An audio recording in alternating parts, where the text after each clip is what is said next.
Hello, and welcome to another episode of Movies, they're pretty good.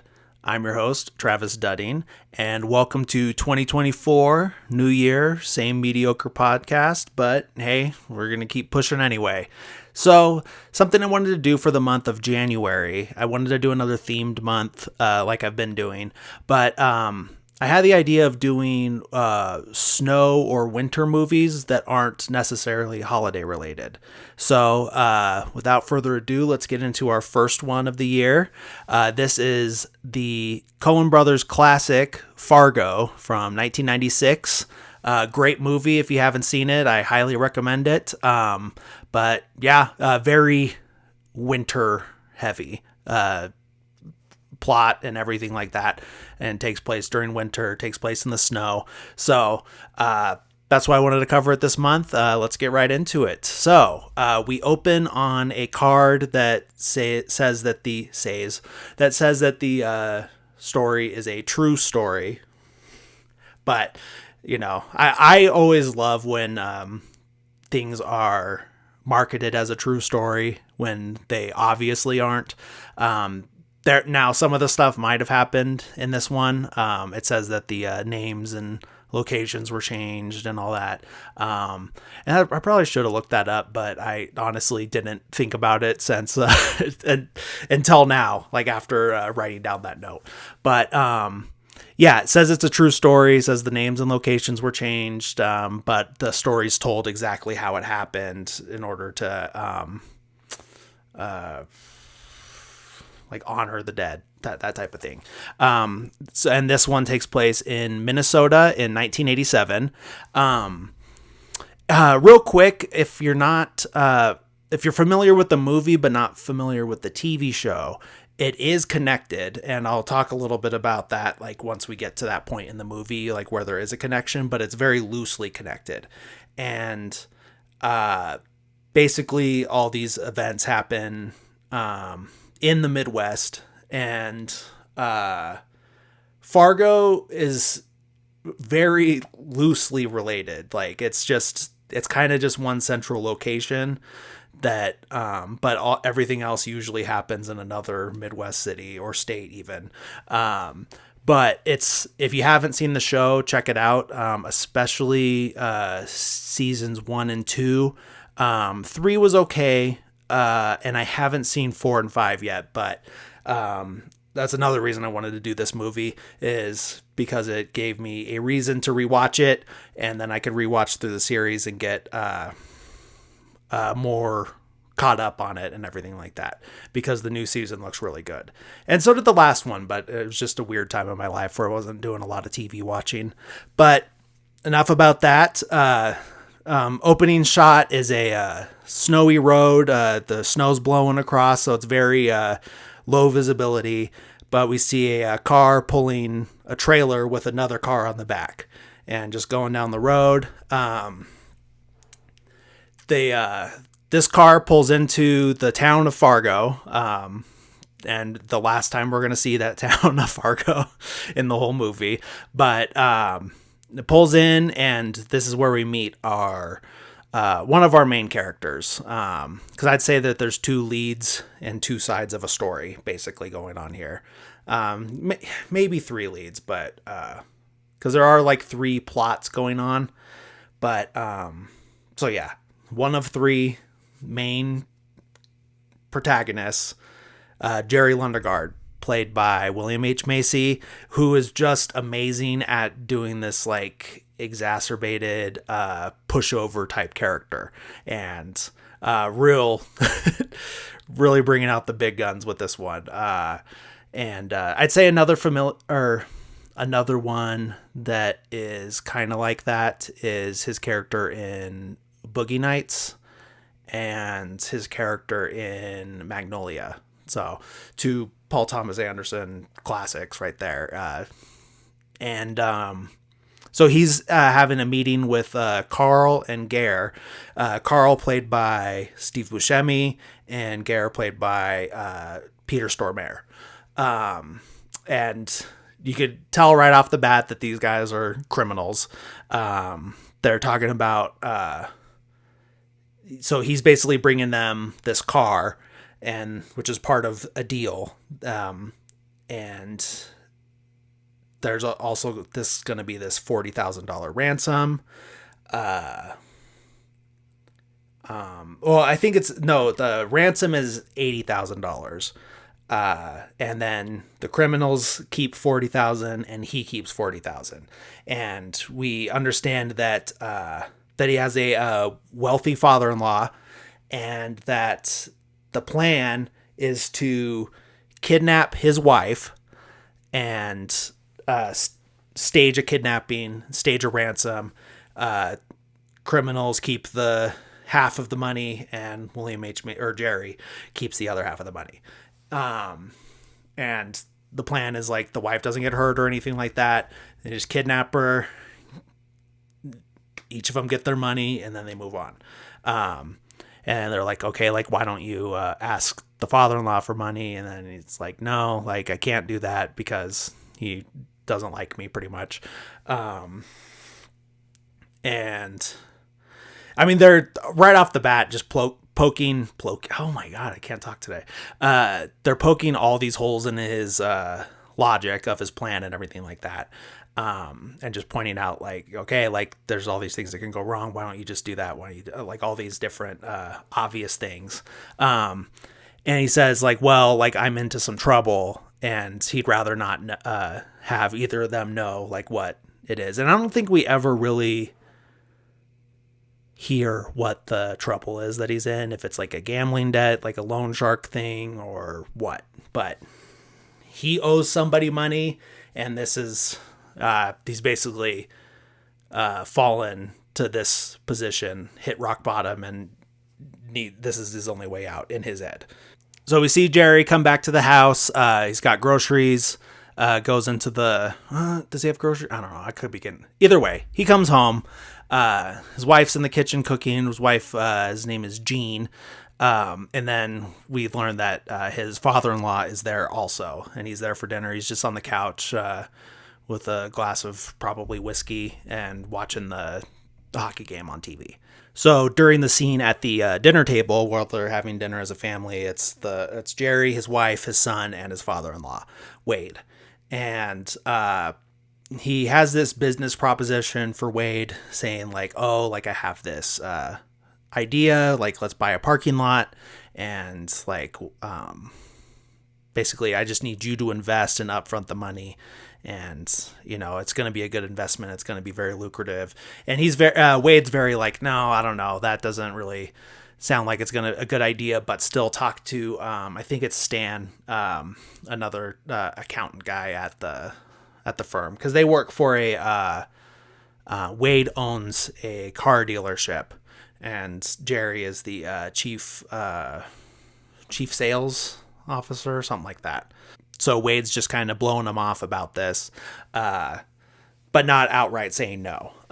So we get a little bit of the an insight into how, like, difficult Wade is to deal with, and how he doesn't really like Jerry all that much. And then the son asks if he can be excused, and gets up and leaves, and like, he didn't finish his dinner, and his grandpa's like, okay, like, you didn't, you know, saying to the parents, like, what, he doesn't finish his dinner, and then he gets to go to McDonald's with his friends, and just like insinuating that he's gonna be just up to no good there.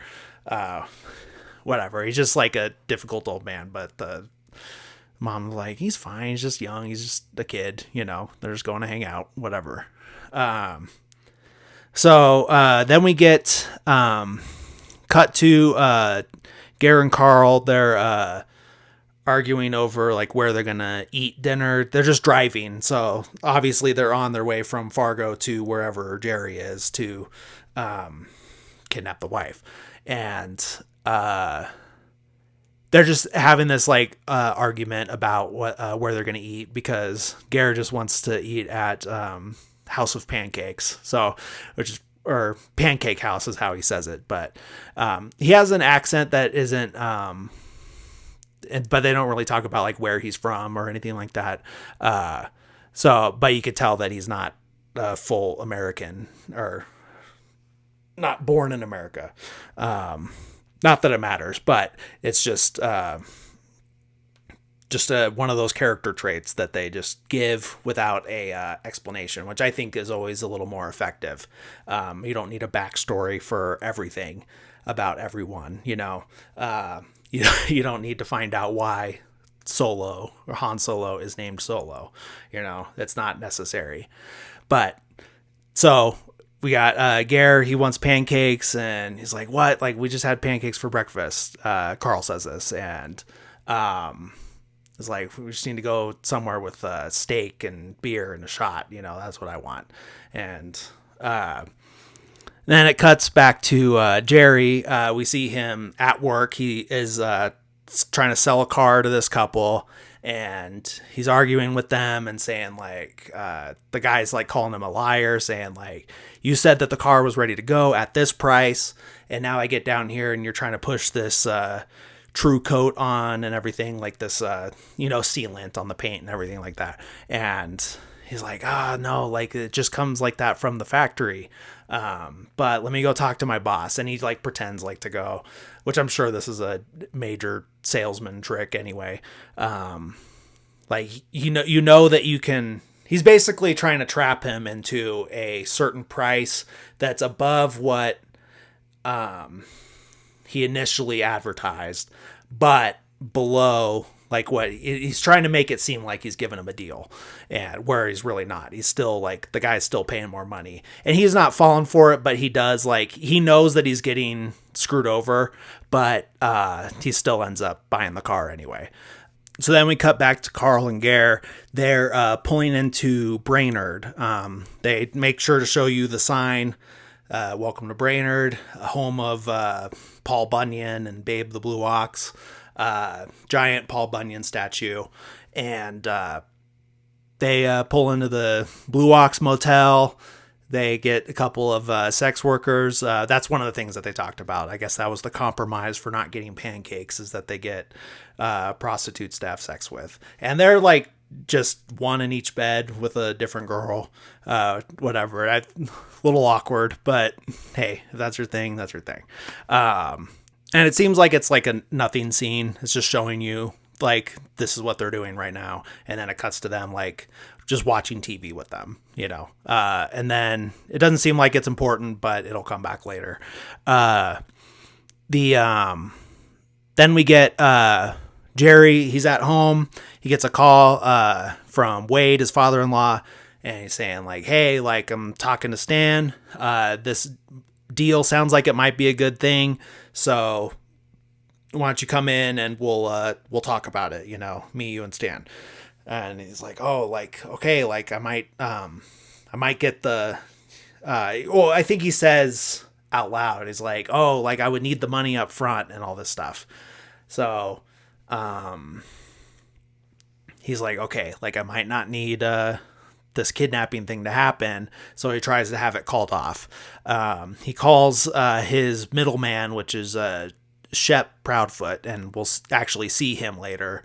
Oh yeah, he's saying that he can't get a hold of them. Like, it's going to happen, you know.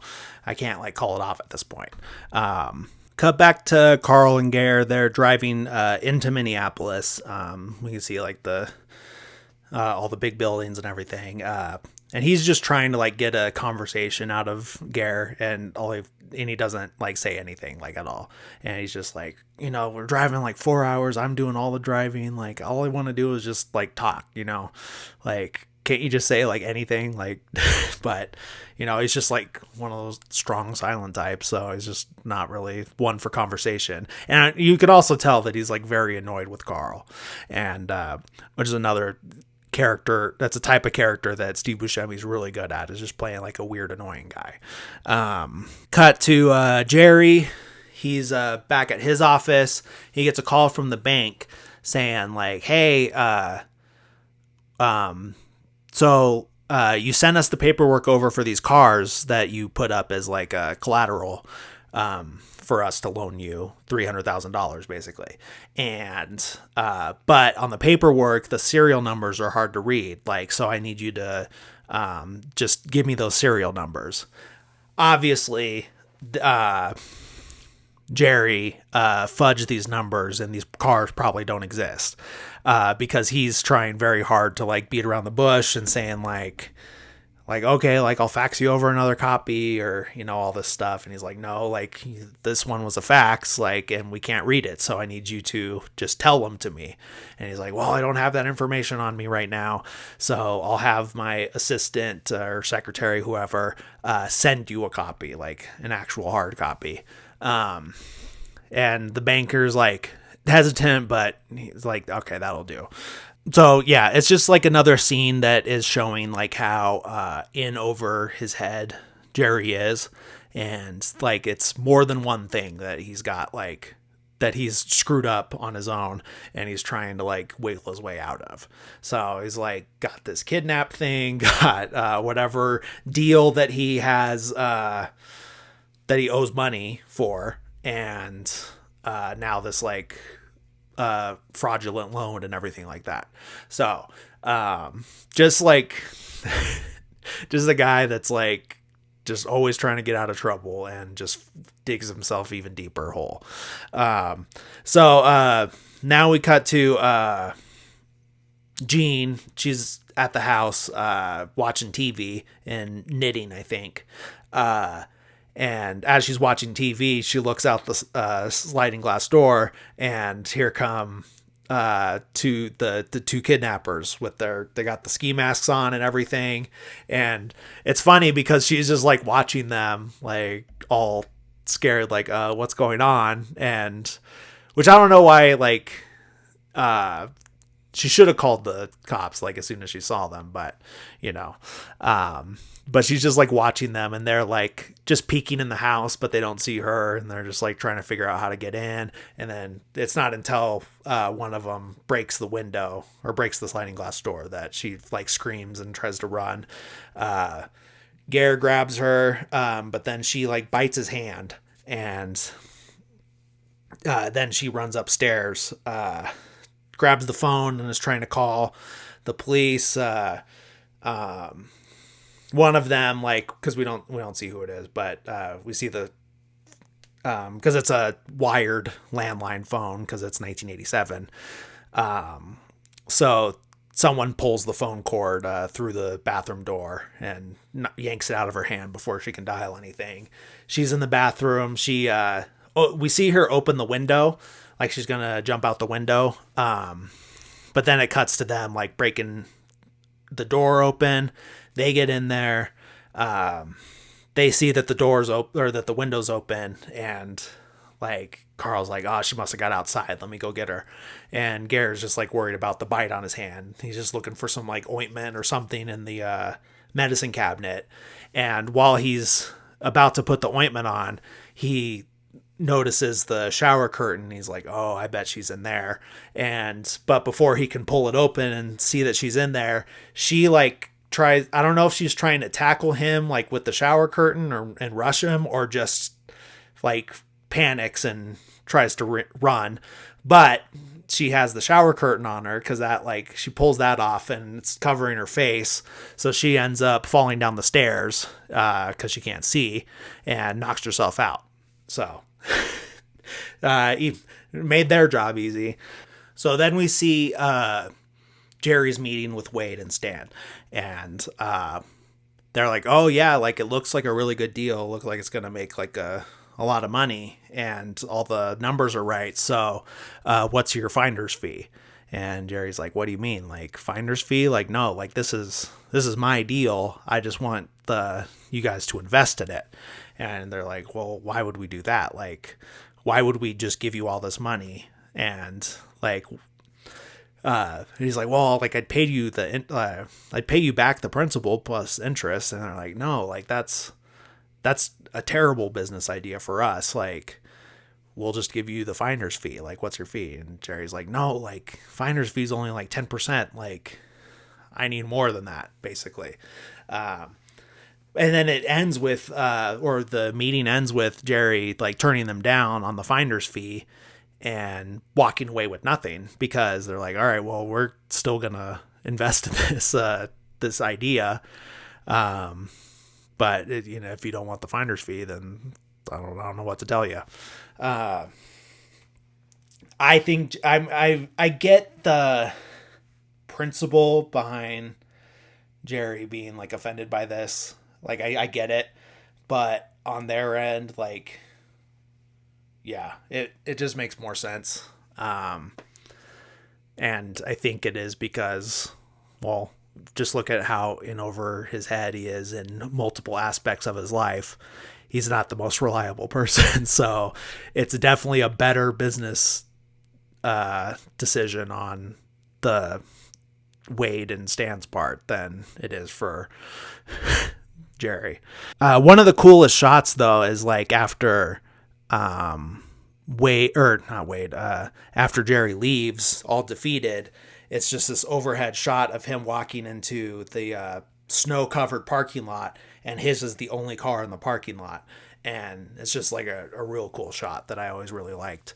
But when he gets to his car, like he's trying to like scrape the ice off, and then he has like a little bit of a like a little outburst and everything. He's like hitting the ice scraper on the windshield and throws it, and you know, just like taking out his frustration. And but then we see him come home with the groceries, and he's like, hello, like, Gene, like, you home? And then sees like that the kidnappers have done their part.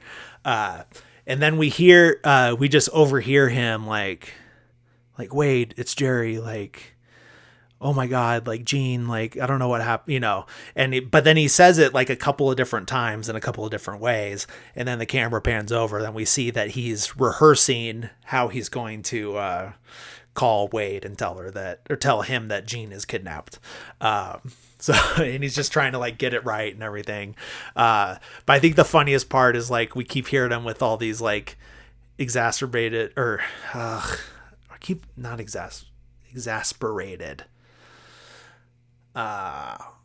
voices and everything like that. But then when he calls, finally, it's just like the receptionist. So he's just like, Wade, please. But it's just like so matter of fact, and then you'd think that he's all like panicking and everything like that. Like if it was real, then, you know, I mean, the kidnapping was real, but he knows about it. He's in on it, so you know what I mean. So we see our two kidnappers. They are going the other way down the road, passing the Paul Bunyan statue again that we saw before. Chekhov's Paul Bunyan, I guess. And they have Jean in the back seat with like blankets over her or whatever, and Gare's telling her to shut up or I'm gonna have to shoot you, or one of them says that, I forget which one. And they end up getting pulled over by state trooper, highway patrolman, something like that. I think it's a state trooper. And so they pull over, and like Carl's like, like, I don't have the tags on there. I never put the tags on the license plate. And so he's like, don't worry, like, I got this, like, just play it cool, and tells Gene in the back, like, if you move, then I'll shoot you, you know. So the trooper gets up to the window and is like, oh, like, how can I help you, officer? And he's like, oh, you know, like, if you, he says, like, is this a new car? And he's like, yeah, like, it is. And he's like, you're supposed to have the dealer plates, like, in the window or taped where the license plate goes. And yeah, he's like, oh yeah, sorry, like, you know, I meant to do that, but it just slipped my mind, so I'm sorry about that. And he goes to hand him his license and registration, and it's his wallet with the license there, but also a $50 bill like hanging out of the wallet. And he's trying to like, oh, like, I was hoping maybe we could just take care of this here in Brainerd. And the cop's like, what are you doing? Like, and he's not, you could tell he's not going to take the bribe or anything like that. And he's like, all right, just step out of the car, or like put that back in your pocket and step out of the car. And this is where Gare reaches over Carl, grabs the cop, I don't know, grabs his tie, something, and pulls him down and shoots him in the head. And like literally like just blood like all over Carl, all over the inside of the car. It's just like coming out like a fountain, and it's just it's super intense, like the whole thing. And then they're like, oh my god, like Carl's like, okay, like yeah, that Garrett's just like, take care of it yourself, like whatever. And he's like, get him off the road. And so Carl gets out of the car. He's trying to pull the cop's body off the road, like probably put it in the ditch or, you know, something. As he's struggling with picking him up, here comes a car down the road, and it's just like two locals probably coming down the highway, and they kind of slow down because they see like the cop, you know, the lights and everything. They slow down and see that Carl has a a dead cop in his arms, and they're like, then they drive off, and then Garrett just like jumps over into the driver's seat, closes the door, and takes off after these two guys. Or it's a couple. And so he's chasing him down the road while Carl's still trying to get the cop off the road and everything. He's chasing them. He's trying to catch up with them because they like sped off once they saw what was happening, like as anybody probably would. And he's chasing them down the road. It's getting dark. He's kind of losing the tail lights. But then he comes up on the car, and it's flipped over in the snow. So they, you know, it's snowing, so it's easy to lose control, especially when you're going that fast. They went off the road, flipped the car. Garrett gets out. He's got his gun. He sees the guy, big old red puffy coat, running out in the snow, and just gets shot in the back. And then goes over to the car that's flipped over, and there's the, you know, the significant other, the woman that's in there, and she's in the car. It's upside down and everything, and then he just like kind of stands back and kills her. Now we get introduced to our other main character, Marge Gunderson, played by Frances McDermott, and we see her getting a call like late at night, and we're only hearing like her side of the call or of everything like that. So she's getting out of bed. Her husband's there with her. I always forget that actor's name, but he was the Zodiac killer in Zodiac. Well, the one that they strongly suggest is the Zodiac killer. But he's a great actor. And so he's like, oh, like, you got to go to work. And she's like, yeah, like, but you go back to sleep. And he's like, no, like, I'll make you breakfast. Like, you got to eat before you go. And so he insists on making her eggs. We see that she's pregnant once she gets up. And then we see them having their breakfast together.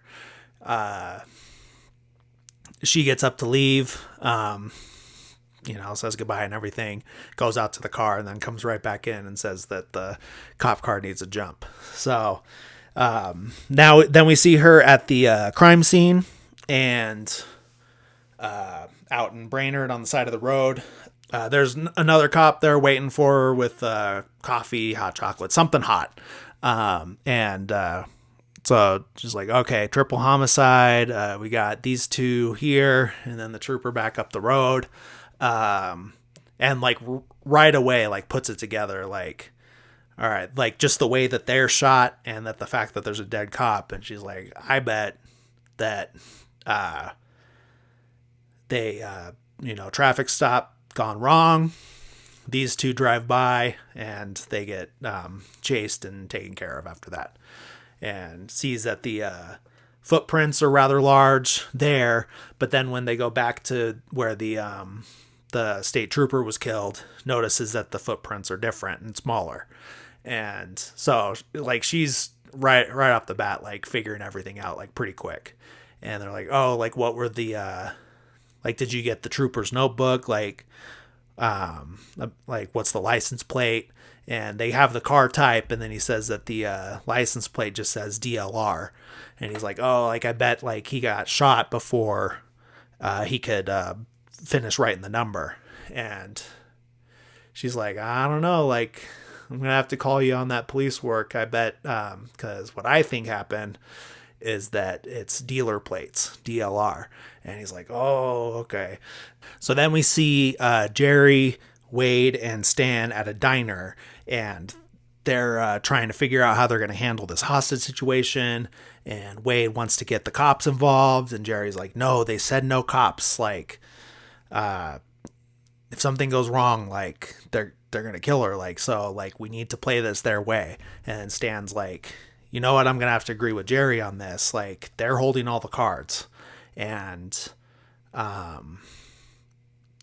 so if we mess with them in any way, like, it can only go bad for us. But Wade's still like, no, like it's my money, like all this stuff. And, but like in the end, like the plan is to go with, Jerry's plan. And then we get like one of the like most subtly sad parts is, Stan asks how, the son is doing, like with all this. And you could tell that Jerry, like, didn't even think about that, like, at all. Like, no regard for how this kidnapping was going to affect his son and anything like that. And you could just tell in his tone that, like, oh yeah, he didn't even think about that. So he does go like talk to the son, and the son, you could tell, is like freaked out and nervous. And he's like, what if they come back? Are they going to hurt her? What are they doing with her? And Jerry's like, yeah, it's going to be okay. Like, all they want is money, and they have no reason to hurt her. So, because if they do, then they won't get the money. And like, he's just trying to comfort, and he's, not doing a very good job of it. But, then we see, Carl and Gare get to the, I guess, their safe house. It's funny, you think of a safe house as more of like a, good guy thing, but it's their hideout or whatever. It's just a house out by a lake or something like that. And we see they open the car door to get Jean out. She has a bag on her head, and she's like handcuffed, hands behind her back and everything. And she tries to run for it, but again, can't see anything. And you just see her like run in the snow and fall, and then get up and try to run again. And Carl's just like laughing at her, like, oh, like, and eventually she just gives up, and then they take her inside. So the cops figure out that the car that they're looking for had checked into the Blue Ox Motel, and that it was two guys, and that they had two women with them. And so she's like, okay, like, figure that out. Like, let me go talk to these two sex workers and see what I can figure out. And so she's talking to them, and this is actually the first scene I ever seen of this movie. And it was when when it first came out, the game Seen It. It was one of the movie clips that they played on the My Play or whatever. And it was this interview with Marge and the two sex workers. And it's hilarious. Like, just a lot of the real strong Midwestern accent, the oh yeah, and stuff like that. And just all the lines are like really funny too. Like, she asked the one, like, oh, like, what can you tell me about the like, what do they look like? And she's like, well, the little one was really funny looking. And she's like, funny looking how? Like, can you be any more specific than that? And she's like, no, just funny looking. Like, he was uncircumcised. And Marge is like, oh, besides that, how was he funny looking? And she's like, I don't know. And then the other one says, like, well, the other guy, the big guy, was like, reminded me of the Marlboro Man, but maybe that's just because he smoked Marlboros. Like, it was like a subconscious thing or something like that.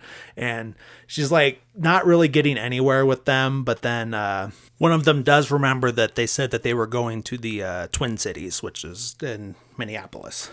And she was like, oh, like, is that helpful? And then Marge is like, oh yeah, like that helps me a lot. So we see Marge back at the house. She gets another, we see her come home first. Then she's in bed with her husband. She gets a call late at night from Mike Yanagita. And it's like an old school friend of hers, maybe ex-boyfriend. I forget if they say like specifically, but he's just like, oh, like I saw you on the news and like I couldn't believe it was you, because he's calling her by her maiden name. Like he's like, oh, like I'm in town, like, and all this stuff. Like it'd be cool to like catch up. And she's like, oh yeah, like cool. Then we see Carl calling Jerry from a payphone, and he's like, hey, like we need more money. Like shit got out of hand.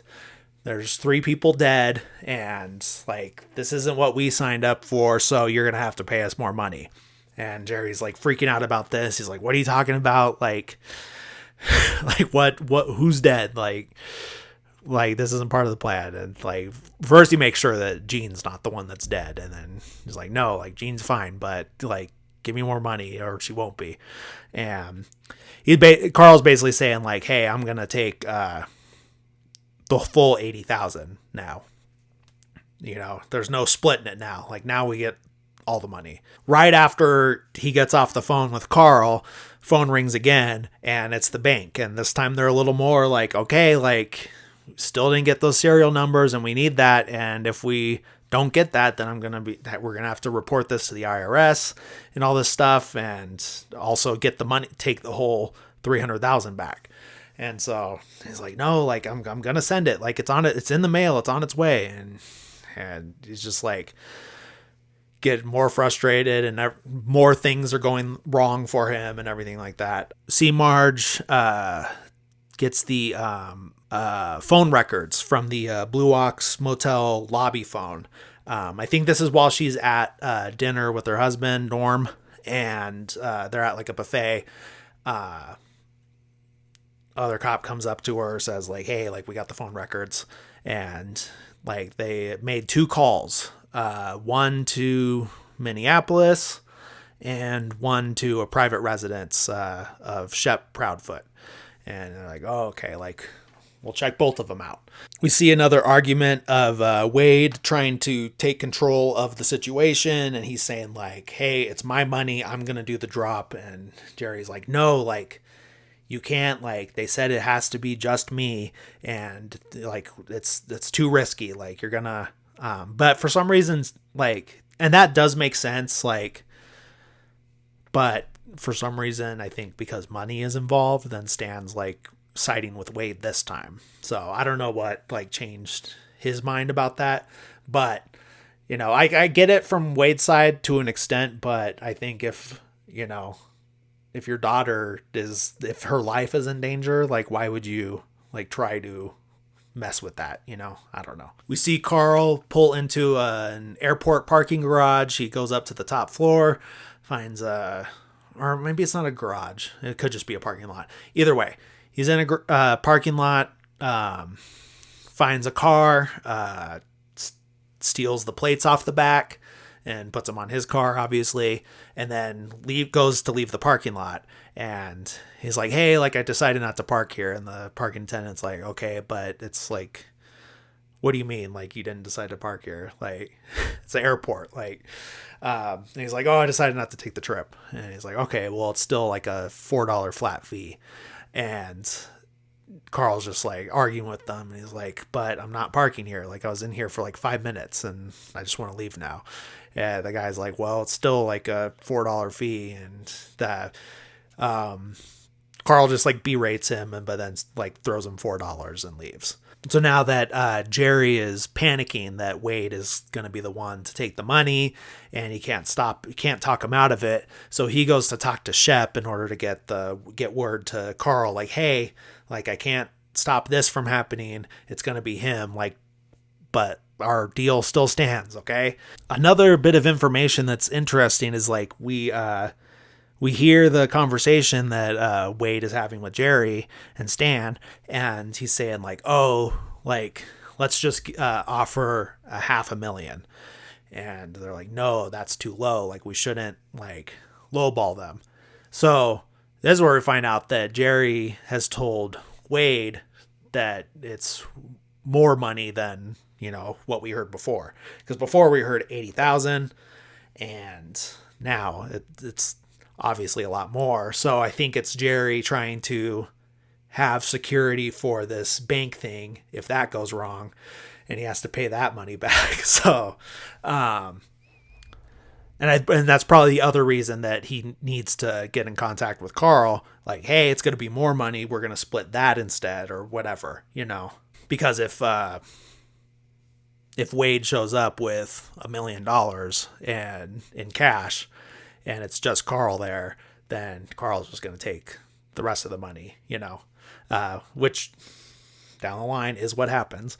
But so Jerry's there at the garage where Shep works, and he goes to talk to him, but Shep's inside talking to Marge, like she's there interviewing him, because that was the other one of the calls that she's investigating. So obviously Jerry's freaking out about this. He leaves, but doesn't matter, because next Marge goes to his office because he was the other call. Like, it was to the dealership. So he's trying to like throw her off the scent and doing a terrible job, because he's doing nothing but making himself look suspicious. Like, even if she wasn't suspicious of him, she is now. Like before, she definitely is now, because he's just like digging himself a bigger hole, everything he says. And she's like, hey, like, were any cars stolen off the lot? And he's like, nope, no cars were stolen. And she's like, are you sure? Like, you want to go double check? And he's like, no, like, there's definitely no cars stolen recently. But, I think she could tell that there's something going on with him for sure. Anyone can tell. And, she gets what she needs, and then takes off, leaves. And of course, Jerry's just sweating even more now. She goes to meet with Mike, because she has to go. She's staying in Minneapolis. So it's obviously a little bit of a drive. So she was there for the investigation, but that's where her old friend Mike was too. So she's like, oh, like, I'm going to go meet him for lunch. And she goes to meet him for lunch.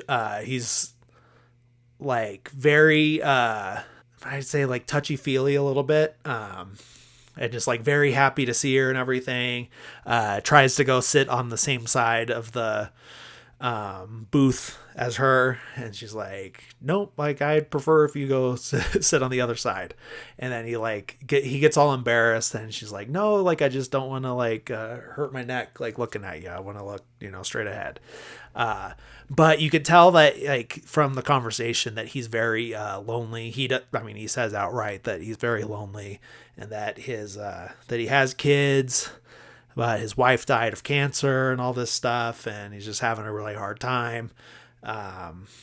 But she's just like, hey, like, I'm here as a friend, nothing like that. And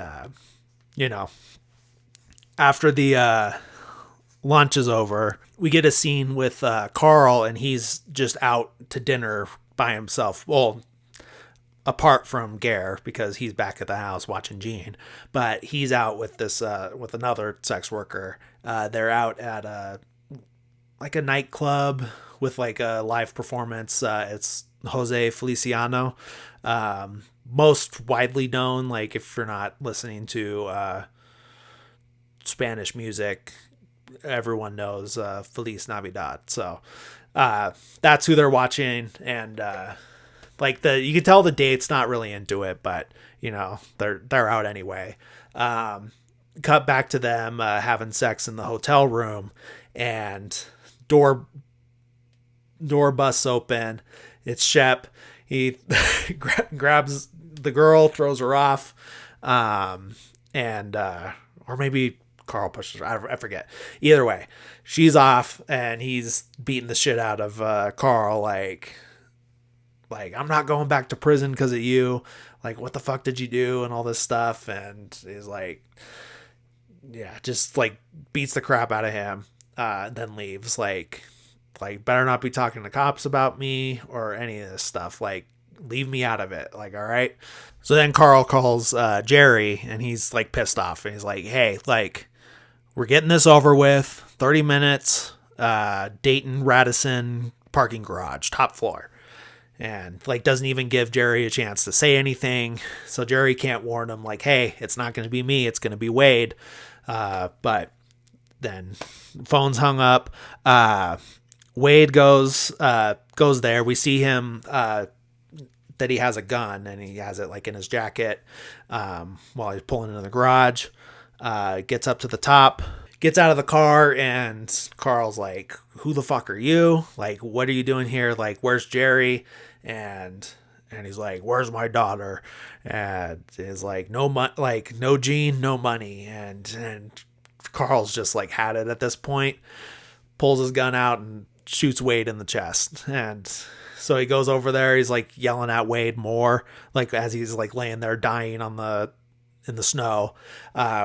Wade pulls out the gun that we saw, and shoots Carl, but it just like goes through his mouth, like kind of out his cheek maybe, or it just either grazes his cheek or goes like through and out. But either way, like, gets shot. He's bleeding like crazy. Shoots Wade a bunch more times to make sure he's dead. Takes the money and is driving out. Gets to the parking attendant. There we go again with the thumbs up. I hate that. Gets to the parking attendant, and he's like, open the fucking gate, and he's like bleeding like crazy. And then the scene cuts away to Jerry driving there. Like, he's like, all right, like, I gotta be there to ease, diffuse the tension if something goes wrong. But he sees car speeding out of there, and gets to the top and finds that Wade's dead and the money's gone. And then I think he pops the trunk open. We see him pop the trunk open, so I don't know if he took Wade's body or what. But then as he's leaving, we see that Carl also killed the parking attendant, because he's pulling out, the gate's busted, and he looks inside and there's a dead body in there. We get another cop is interviewing the bartender at one of the bars that Carl and Gare were at, and he's just telling them this whole long story about how these two guys come in and they're having drinks and they're looking for women, and he's like, what makes you think like I know anything about that? And like, he's just kind of like telling the whole story of this like confrontation that he had with Carl, basically. And but says that they let slip that they're out by that wherever they're staying is out by the lake. And so I was like, okay, like it's got to be like this lake. I forget the name of the lake. So they know at least whereabout they could be. We see Carl like driving back to their hideaway, and he's on like the long stretch of road, and decides like, hey, there's way more money than what was agreed, so let me hide the rest of it. And he goes out to bury it in the snow, but then he's looking around, he's like, shit, like, it's the middle of nowhere, how am I going to know where to find it? And then he has the red ice scraper and just kind of sticks it on the pile that way. Hey, like, it will look inconspicuous, and he probably only has to leave it there for like a day or so. So he's like, all right, like, I'll just leave this and I'll come back for it later once I've parted ways with my partner in crime. And so this is where it ties into Fargo season 1, because there is a like a rich like supermarket kingpin of the area, and it's this story about like how he got rich. There's a flashback, and the way he got rich was him and his wife broke down in the car, and it happened to be right where that red ice scraper was. He goes and digs up all the money, and that's how he became rich. So like I said, very loosely connected, but still connected. Anyways, moving on. So then he heads back to the hideout. Then we get a scene of Marge. She's packing in her hotel room, and she's talking to one of her friends, like another mutual of Mike. And she's like, oh, like, he's just like really sad and lonely ever since his wife Linda died. And the friend's like, what? Like, no, like, he was never married to Linda, and also she's not dead. Like, he was always like bugging her all the time. And basically, like, he's just like pretending that he was married to this other girl that he had a crush on. Maybe she did die for real, but yeah, they were never like even dating, let alone married and had children together. So, and it was all pre-internet, so it was easier to get away with that stuff, but still not that easy, because you just have to have one mutual person to tell you the truth. But yeah, so Mike was lying and everything, just wanted some sympathy, I guess, and just also very stalker prone, I guess. Stalker tendencies. So Jerry's back at the office. We see him writing down the fake serial numbers a little more legible, and just trying to make sure that they're just right. And as he's doing this, Marge comes back to, interrogate him again. But he's getting just like way more defensive with her this time. And he's like, all right, like, when's the last time you did an inventory? And he's like, you want me to do a lot count? Let's do it right now. Like, come on. And it's just like, whoa, like, hey, like, you don't need to get, all snippy with me. Like, I'm just doing my job and you're just doing your job. All right. So let's just make it easier. But so he's like, all right, like, I'll be right back. And so as she's like waiting in the office, she hears some tires screech and looks out the window, and Jerry's making a run for it. And so she's like, so she calls, someone else in the department, like, hey, like, he's making a run for it. So Carl gets back to the hideout. Gare's in there watching soap operas with the TV dinner and everything. Jean's like passed out on the floor, and he's like, what's with her? And Gare's like, well, she started like shrieking, so like I hit her, basically.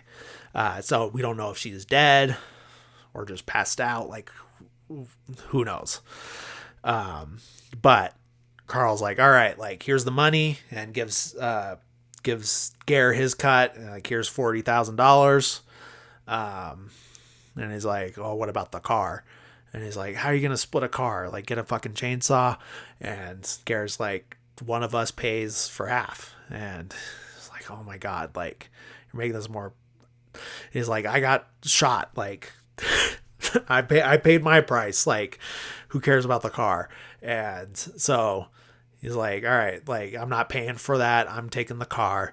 And he goes to leave. As he's like about to get in the car, we see Gare come out of the house with an axe and bury it right in Carl's chest. Just like right there, and then the scene cuts. So then we see Marge going off the tip that, like, hey, maybe they're at the lake, and she's driving around, and then she spots in the driveway, she's like, oh, that's the car. Like, I think it's a tan Sierra is what they're looking for. So she spots the car, says like, all right, like, whoever she's talking to is like, all right, we're sending backup. Be careful. And so she parks the car, gets her gun out, and starts like walking towards the cabin. As she's walking towards the cabin, we can hear like machine noises, like some kind of motor, chainsaw, lawnmower, generator, something, and so she's like on alert. She's taking it easy, heading there. She's got her gun drawn. She's going closer to the sound. She gets close, and then we see, kind of obscured, that it's a wood chipper, and everything on the output end of the wood chipper is just like this big giant puddle of blood, just blood everywhere. And once we get a closer look, we see that Gare is feeding Carl piece by piece into the wood chipper. And we see him just like trying to put his like leg in there, because we just see like the foot sticking out with the shoe on, and he's like, it's not going in, and he's got this like piece of wood, and he's trying to like push it in, and she's like, police, and with their gun drawn on him. And he finally hears her and tries to take off running across the lake, which is frozen.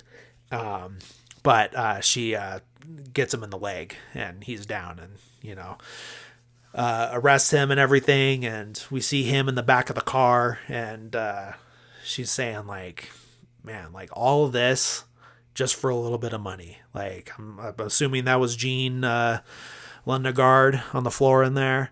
And so we kind of get from the tone, even though they don't outright say it, that I think she was dead. And then she's like, and then that was your partner, the little guy, and they're in the wood chipper there, and he's not saying anything. And then she's like, there's more to life than a little bit of money. And he says something to that, but I forgot to write it down. Or maybe he doesn't. Maybe he's just staring out the window and like thinking about what she's saying. But either way, we get a scene at a motel where they catch Jerry. They're knocking on his door saying like, hey, is Mr. Anderson there? Because he used a fake name checking in. But it's still his car in the parking lot. And they're like, hey, are you the owner of such and such car? And he's like, oh yeah, be there in a sec. But they have the hotel manager there. They open it with the key. They get in there. And he's in the bathroom trying to escape through the window, but he's stuck, and they pull him out and get him on the bed and cuff him and everything. So he goes down.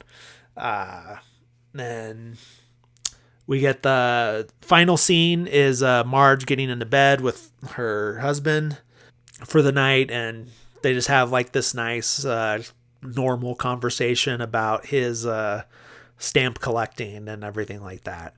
And it's just like a nice, it reminds me, I know this is obviously a later movie, but it reminds me of the end of No Country for Old Men, how it's just this like seemingly mundane conversation, but it is just like a slice of life. And then just like, that's how you really see who these characters are, is by seeing them in their normal day to day, not when they're catching murderers or getting shot at or, whatever. You just get to see them as they are with their significant other. And I just really like that end part. But yeah, great movie, Fargo. Probably besides No Country for Old Men, this would be my favorite, my second favorite Coen Brothers movie. A lot of people are probably like Big Lebowski. I do like that one, but also I think I just need to give that one a few more watches before I like really appreciate it. But Fargo is just so good, and it's short too. It's like only 98 minutes, so you can breeze right through it, and it's just like, it's really well paced. Nothing is unnecessary in my opinion. But yeah, and great performances by everybody. Like everyone's like at the top of their game. No one comes off like they don't know what they're doing, or they're like too hammy or too broad or anything like that. But yeah, great script, great performances, great directing, great cinematography. Like I said, that one shot of the parking lot is just gorgeous. Like so well framed and everything. But yeah, that's Fargo. Thank you guys for watching. Thank you for listening. If you're a listener, check out the YouTube if you prefer that. If you're watching and you prefer to like have it on the go and just listen to it, check it out on any of the platforms, Apple Music, Spotify, whatever. Like it's on all of them, I'm pretty sure. But yeah, thanks for watching, listening. Please like, subscribe, review, whichever pertains to the medium that you're consuming this. And stick around next week. Like I said, we're going to be doing more winter or snow movies that aren't holiday related. So next one should be John Carpenter's The Thing. And if it's not next week, then it's somewhere in the month. So thanks again, and stick around and stay tuned for what else we got later in the month. Thanks. Bye.